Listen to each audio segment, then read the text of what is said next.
पंख लग गए थे जैसे मेरे पाँव में, बरसों बाद लौट रहा था अपने गांव में। मन उत्साहित और खुशी का ठिकाना न था, जल्द से जल्द अपने गांव पहुंचना चाहता था।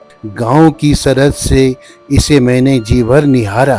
गांव मेरा दूर से दमक रहा, चमक रहा था। दमकते इस चेहरे के पीछे मुझे मालूम न था, दर्दों से पड़ना वास्ता मेरा तो अभी बाकी था। सोचा चलो घूम ले पुराने उन गलियों बगियों में। अरे यहाँ तो घने वन उग आए हैं खलियानों में। सूखे सूखे पंधेरे थे, सघन वन घन घनेरे थे। वीराने को चीरती नदी का शोर, बहकते गदेरे थे। फिर जो देखा आंखों ने रो बैठी, मैं बिखर गया, मैं तड़प उठा। आह मैं तो सिहर गया, सहम गया।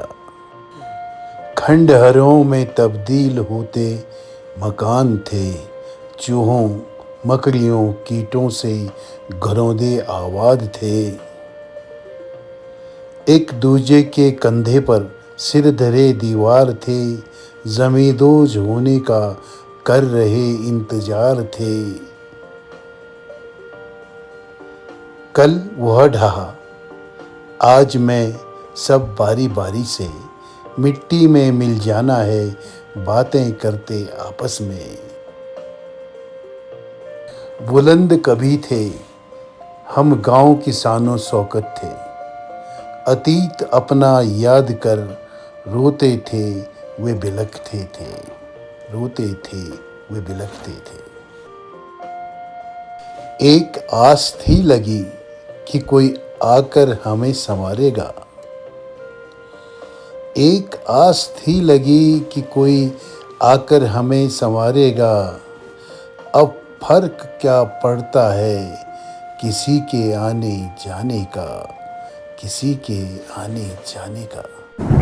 साथियों, शहरों की भागदौड़ और तेज रफ्तार जिंदगी से दूर अपनी सेवानिवृत्ति के पश्चात हम पति पत्नी अपने गांव में सुकून की तलाश में आए और लगातार पिछले 3 वर्षों से हम यहाँ पे आ रहे हैं और बहुत खुश हैं। मैंने गांव को इतनी संजीदगी से और करीब से अब तक कभी नहीं देखा और न ही महसूस किया। जो कुछ मैंने अब देखा, अब महसूस किया और मुझे लगा कि बेजुबान खेत खलियानों की, दरकते इमारतों की भी कोई भाषा होती है। वे भी बोलते हैं, उनकी भी दर्द, पीड़ाएं और शिकायतें होती हैं। ये मैंने महसूस किया। साथियों, जो कुछ मैंने महसूस किया, अपने गांव के खूबसूरत चेहरे के पीछे छिपे दर्द को आप तक पहुंचाने का यह मेरा एक तुच्छ प्रयास रहा है। हम यहाँ की प्राकृतिक सौंदर्य को देख मंत्रमुग्ध हो जाते हैं। शुद्ध हवाओं से स्वास्थ्य लाभ प्राप्त कर एक पिकनिक की तरह कुछ समय एंजॉय कर यहाँ से चले जाते हैं। जहाँ हमारे गांव तेजी से विकास की ओर अग्रसर हो रहे हैं, वहीं अनगिनत पुरखों की यह धरोहर, शायद जो कभी यहाँ की शानो शौकत कही जाती होंगी, ज़मींदोज़ हो रही हैं, दम तोड़ रही हैं। आखिरकार साथियों, इनके इस हाल का गुनहगार कौन है? किसको दोषी ठहराया जाए? आप, हम, मैं या तुम? कौन है दोषी, कौन है गुनहगार? यह एक यक्ष प्रश्न है साथियों।